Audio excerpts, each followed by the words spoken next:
¿Cómo anda, mi amigo? Hola, Lean. El guardián del deporte te puse, amigo, Buena. ¿Qué me decís? Guardián. Ojota. Demasiado. Patoica el deporte, decime. El patoa del deporte, Leandro. Más o menos. Más sargento, digamos. Más argentino. Olvídate.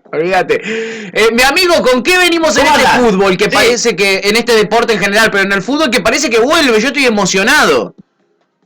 Está en idas y vueltas. A ver, la realidad es que en el día de mañana o pasado, no hay una fecha estipulada, hay una reunión fundamental. No tanto para que vuelva el fútbol en general, sino para que por lo menos los clubes que juegan Copa Libertadores, Copa Sudamericana, que ya tienen fecha de regreso, puedan tener la excepción de regresar. Como decíamos la semana pasada y la anterior también, esto es cuestión del día a día también, ¿no? Claro. Y la AFA no es exenta de eso, digamos. Claro. Y además, la cantidad de casos de COVID han aumentado en el tiempo, y cada vez van creciendo más los casos, entonces es bastante más complicado que se pueda habilitar, por lo menos desde la lógica. Claro. ¿No? Después, se levantó todo un quilombo porque hacemos hincapié en esto. Sí.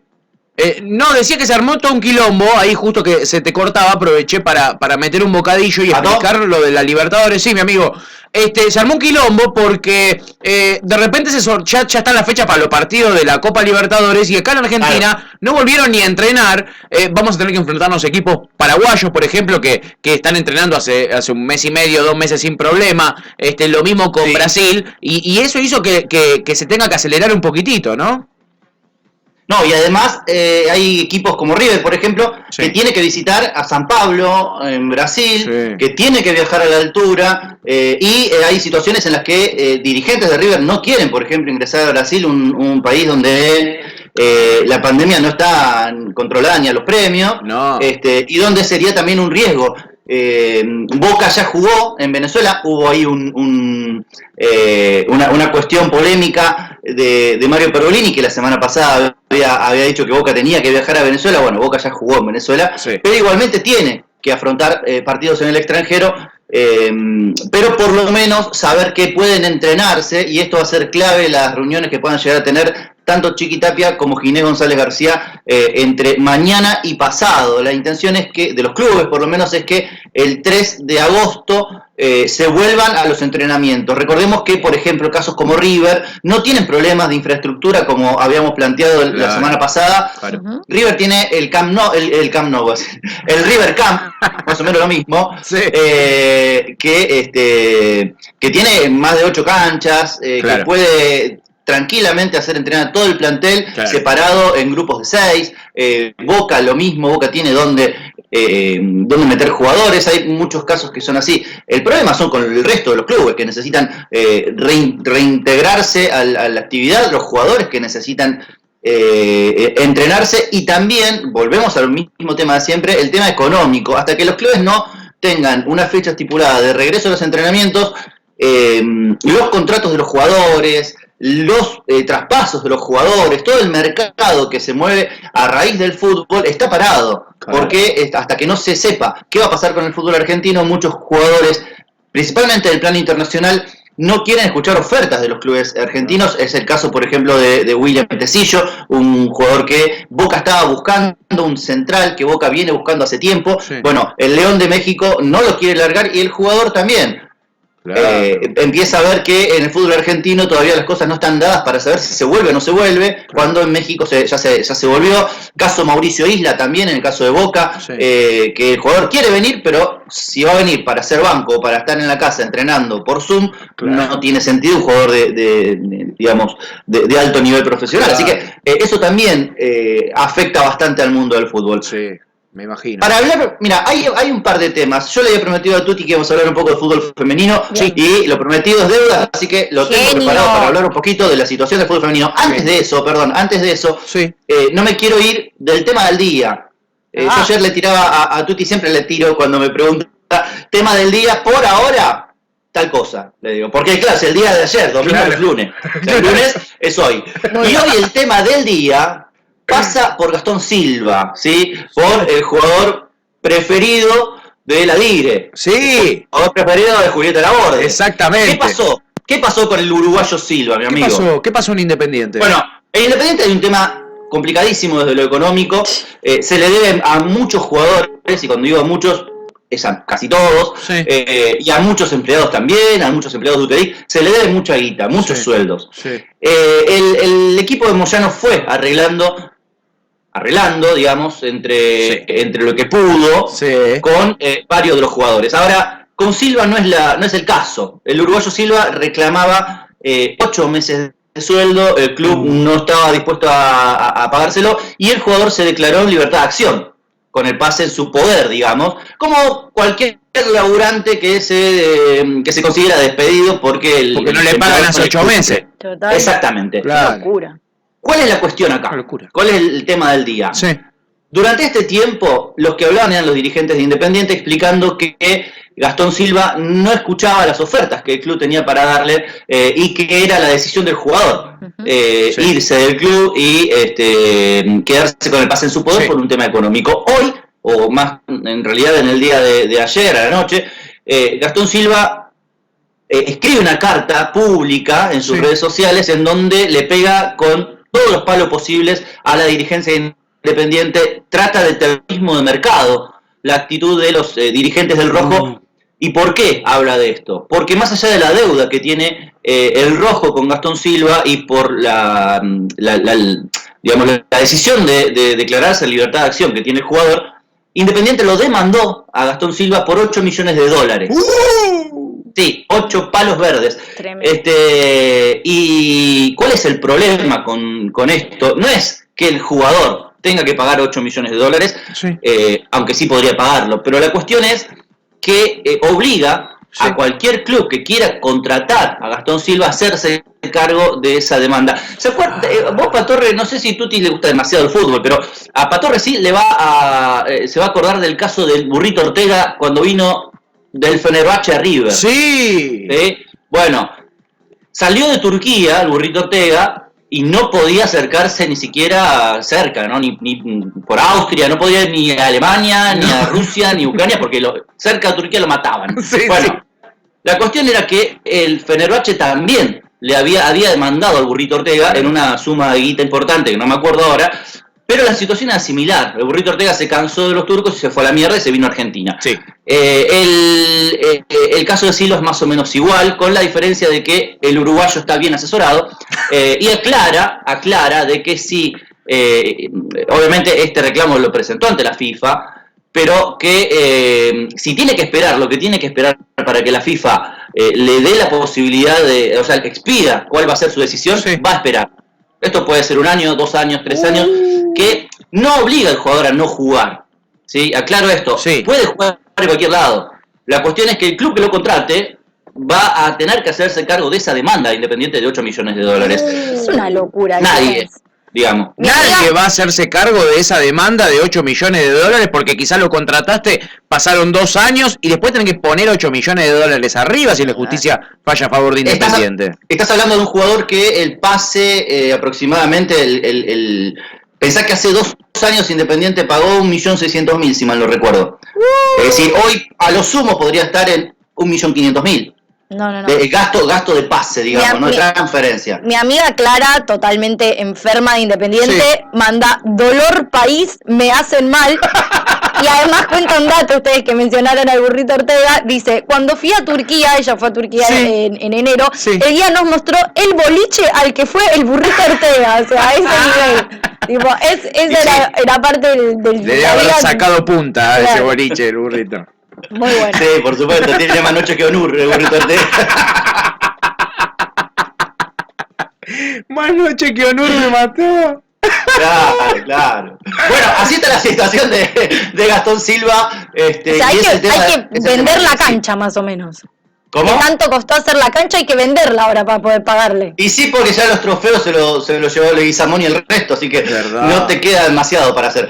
Igualmente la situación Independiente es complicada, no solamente por Silva, porque lo de Gastón Silva es lo que se hizo público. Y vuelvo a decir, el asesoramiento del jugador, la actitud del jugador hace que esto tome relevancia, pero hay un montón de jugadores que están en la misma situación que Silva, que están hoy por hoy todavía formando parte del plantel, y que por eso tampoco se sabe demasiado de quiénes son, ¿no? Y también si yo lo supiera tampoco lo diría, porque le estaría cagando un poco la vida del propio jugador, ¿no? Me parece que desde el lado periodístico se sabe algunos casos, pero no se van a decir hasta que el jugador no lo diga. Bueno, y Silva fue uno de los casos que se está jugando parte de su carrera. La realidad es esa, porque un jugador de selección podría estar 1 o 2 años hasta que la FIFA se expida, parado, sin tener club que lo contrate, digamos. Claro, ¿no? Claro. Bueno, en este caso se hizo público, pero hay un montón de situaciones similares en nuestro fútbol argentino. Sí. Qué locura. Te cuento 2 cositas. Lo del fútbol femenino, ¿quiere que lo deje para el final? Sí, cerramos con eso. Lo mejor para el final. Lo mejor para el final. Lo mejor o lo peor, porque está en una situación terrible. Bueno, el fútbol femenino es lo mejor. Es lo mejor sin duda, pero pobrecitas, las chicas están en un momento... Bueno, lo mejor igual es lo que la semana pasada te adelantaba, Patorre, que tiene que ver con el bosquejo que la Liga Profesional de Fútbol en Argentina lanzó en las redes sociales. Y después lo cagaron a pedo a Tinelli, porque fue quien la lanzó. Lo cagaron a pedo a Tinelli y dijeron: no podés lanzar algo con fechas cuando todavía ni siquiera sabemos qué carajo va a pasar con los entrenamientos. Entonces se volvieron y dieron marcha atrás con respecto a lo que habían publicado. La realidad es que la idea, independientemente de las fechas, es que el fútbol argentino pueda arrancar en 2020 y tenga un formato rarísimo, digamos. O sea, a priori raro. Bien. Por lo menos. Ok. A ver, si lo puedo llegar a entender sin un pizarrón que lo explique, ¿no? Se van a armar 6 grupos de 4 equipos en primera instancia, ¿sí? Una zona de clasificación. Hay varios países que juegan este tipo de torneos con zona clasificación y zona campeonato. Acá va a ser más o menos similar. 6 grupos de 4 equipos, donde ya están hasta establecidos los cabezas de serie, que van a ser los 5 grandes más Vélez, ¿sí? Y los otros copones, porque esto va a ser una especie de organización de mundial, digamos, ¿no? Al ser 6 grupos de 4, tenés 4 copones, uno va a estar obviamente con las cabezas de serie, el otro va a estar con los clubes de Rosario, de Santa Fe en realidad, que son tanto los de Rosario como los de Santa Fe, Paraná y demás, toda esa zona de la Mesopotamia, digamos. Otro con los equipos del interior que no entrarían en esa zona, hablo de Córdoba, hablo de Santiago del Estero. Claro, bueno, los equipos del norte, hablo también del Dosivi. También está tomado como equipo fuera del AMBA, porque el cuarto copón va a pertenecer a los equipos que están en el AMBA, Defensa y Justicia, Lanús, Banfield, Arsenal, bueno, todos esos equipos. Bien. La organización es la siguiente: 6 grupos de 4, ¿sí? Clasifican los 2 primeros de cada grupo, se juega, y además en esa etapa va a haber un partido clásico, interzonal, ¿sí? Algo parecido a lo que fue aquel torneo que se hizo en 2 zonas, no sé si te acordás. Me acuerdo. Estaba la fecha de los clásicos. Va a haber fecha de clásicos, exactamente. Se van a cruzar como para hacer un poco de guita, digamos. Esos partidos van a ser ida y vuelta, ¿sí? Los 2 primeros de cada grupo juegan entre sí hasta llegar a una final, ¿sí? Esa final va a determinar quién va a ser el campeón y va a clasificar a la Libertadores. Pero eso no queda ahí, ¿sí? Los que se quedan afuera de esa definición, digamos, arman otra copa, digamos. Esa primera copa va a tener el nombre del sponsor principal. ¿Cuál es? Llámale, qué sé yo, Cítrica. Todavía no tenemos. Bueno, nos candidateamos. Ponele. Si la Borde quiere poner guita, vamos por ahí. Según la copa va a tener el nombre del primer sponsor. Y va a haber otra copa con el nombre del segundo sponsor. ¿Sí? Ahí aplaudo a Tinelli, ¿sí? Porque el tipo se da cuenta de que hay que hacer varias copas con varios nombres, con varios sponsors, y juntarla doble, ¿no? Son todos unos ladrones. También. No sé si ladrones. Boludo seguro que no. Boludo no, claro. Por lo menos no. No. Así que va a haber otra copa con formato similar, pero solamente a partido de ida. Que va a clasificar a la Sudamericana. Mismo formato, se arman 2 grupos de 6, los 2 participan, digamos, todos contra todos, a partido de ida nuevamente, los 2 primeros juegan la final. Esa final clasifica a otra final, en donde va a jugar el segundo de la primer final con el ganador de esta del segundo torneo. Ok. Exactamente. Y ahí se va a clasificar el equipo ganador a la Copa Sudamericana. Eso es un bosquejo que seguramente se va a terminar implementando. Bien. Si vuelve el fútbol, porque hay poco tiempo y hay que hacer que los partidos sean muchos, sí, o por lo menos que tengan recaudación de sponsor bastante, sí, pero que sea corto en el tiempo. Okay. Porque recordemos también que la clasificación a las copas tienen que estar antes de febrero, porque teóricamente en febrero del año que viene arranca la otra Copa Libertadores, la de 2021, y en enero terminaría la de 2020. Entonces hay que hacer todo rápido porque ya el año que viene tienen que estar jugando el torneo 2021 y no extenderse en el tiempo. No. En su momento había una idea de hacer un torneo, digamos, largo, sí, de agosto a agosto, como se hacía antes, pero la realidad es que necesitan tener los clasificados a la Copa Libertadores con anticipación. Total. Y aparte no pisarse en la cantidad de fechas que hay dando vueltas por ahí. No, claro. Entonces el torneo debería terminar prácticamente antes de Navidad. Claro, es como un Tetris el quilombo que tienen que armar ahí para que haga fútbol, que se mueva un poco de guita y no se fundan los clubes. Es un torneo relámpago, exactamente. Es un torneo relámpago. Y hablando de fundirse, me imagino que por ahí irá la información del fútbol femenino, mi amigo. Sí, a ver, el fútbol femenino tiene varias cuestiones. La principal, que se está esperando que Gianni Infantino desde la FIFA envíe la guita que dijo que se iba a mandar. A ver, a partir del Mundial de Francia del año pasado, la FIFA anunció que se iba a invertir mucho en el fútbol femenino a nivel mundial, que se iba a enviar en 4 años $1.000 millones. ¿Sí? No a la Argentina, $1.000 millones, ¿no? Sino distribuido para fomentar el crecimiento del fútbol femenino. En mayo de este año, en plena pandemia, Infantino ratificó que eso se iba a hacer, pero la guita no llega, ¿sí? Hoy por hoy lo que hay, cuando se habla de guita de fútbol femenino, es la misma guita que hablábamos de los clubes. Esa plata que fue mandando la AFA, que fue la FIFA, y fue mandando Conmebol también, para el desarrollo y el sostenimiento de los clubes en general. Y bueno, y ahí cada una de las categorías y los deportes de los clubes tienen que distribuir esa guita. Al club sí. Dos preguntas. ¿Cómo? O sea, la FIFA se lo manda a la AFA lo distribuye. ¿Quién va a controlar esa distribución y cómo se va a comprobar que esa plata efectivamente va a ir para el fútbol femenino y no se la van a comer los chongos otra vez? Me parece que es magolla la respuesta. Eso no está ni siquiera estipulado. Bueno, debería, ¿no? Ni siquiera está estipulado si la FIFA lo va a otorgar a través de la Fundación FIFA, si lo va a otorgar con el control del sindicato de jugadores profesionales de fútbol, que está muy metido con el fútbol femenino, si lo va a enviar a través de Conmebol, porque hubo uno de los pagos que envió FIFA a los clubes que fue a través de Conmebol, o si lo va a enviar directamente a AFA. No se sabe nada todavía. Ten en cuenta que la reunión con Ginés González García y Chiqui Tapia se iba a hacer la semana pasada, y por una cuestión de la situación del país y de que la semana pasada la respuesta de Ginés González García iba a ser el crecimiento de los casos de COVID, iba a ser que ni siquiera el fútbol esté en carpeta, ni siquiera se hizo y se va a hacer ahora. Así que de ahí a hablar de la organización de la guita me parece que falta muchísimo.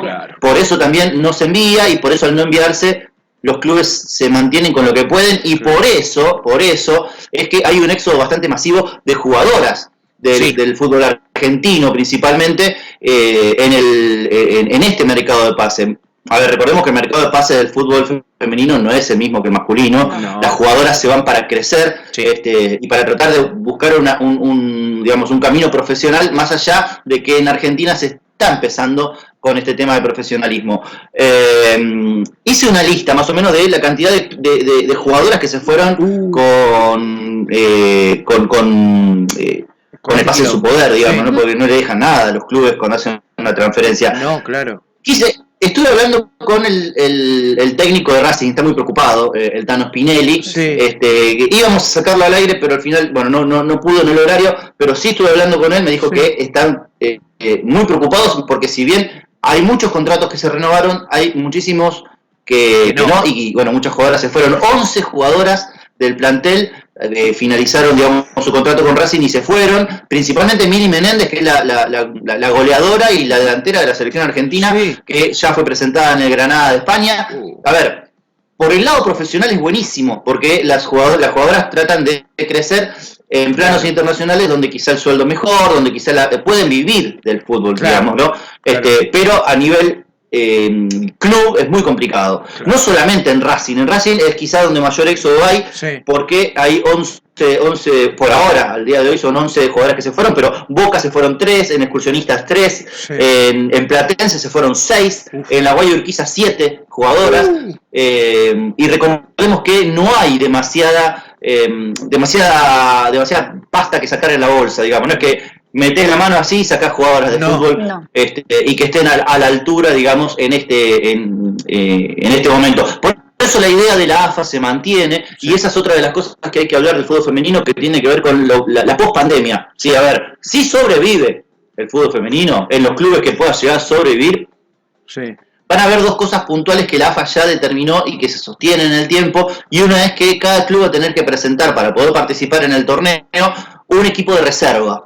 ¿Sí? Hoy por hoy no hay equipo de reserva en todos los clubes, de hecho hay clubes que tienen equipo de primera. Claro. Y listo. Y nada más. Bueno, la idea de la reserva está buena porque es para fomentar que digamos que haya mucha más variedad y mucha más participación en los clubes de jugadoras que, recordemos, no van a ser profesionales, porque hasta ahora los cupos de contratos son limitados. Y se está pensando para 2021 también crear una categoría sub-16 que también sea obligatoria. Muy bien. Pero eso también va a acotar ¿qué clubes pueden entrar?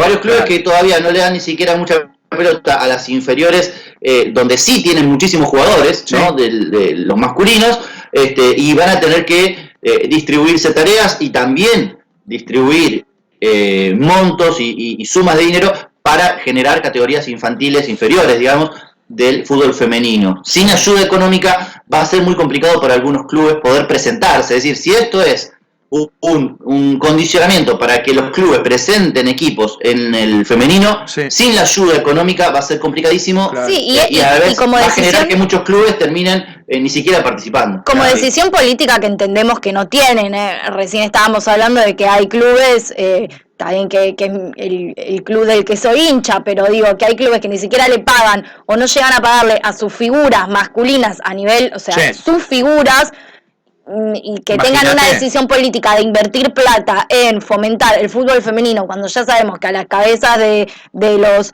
clubes les chupan huevo, porque efectivamente les chupan huevo, sino que ahora hay una demanda social de que eso suceda, pero si fuese una decisión política que dependiera simplemente de ellos, no la harían. Es muy difícil creer que realmente van a destinar un dinero a eso, lamentablemente. Claro, a largo plazo yo creo que el fútbol femenino sí va a crecer en tanto en cuanto crezca el mercado alrededor del fútbol femenino, ¿no? O sea, lo que mueve al fútbol es el mercado y es el dinero, entonces hasta que el fútbol femenino no dé los dividendos que da el fútbol masculino, el crecimiento va a ser menor, va a ser chato, va a ser limitado, porque los clubes van a preferir, como cualquier empresario, porque recordemos que los clubes son clubes sociales manejados muchas veces por empresarios, cuando fuera de Argentina la mayoría son empresas, entonces va a crecer en tanto y en cuanto crezca el mercado y lo que te dé el fútbol femenino. Hoy por hoy en Argentina y en gran parte de Latinoamérica, si no hay una ayuda por parte de FIFA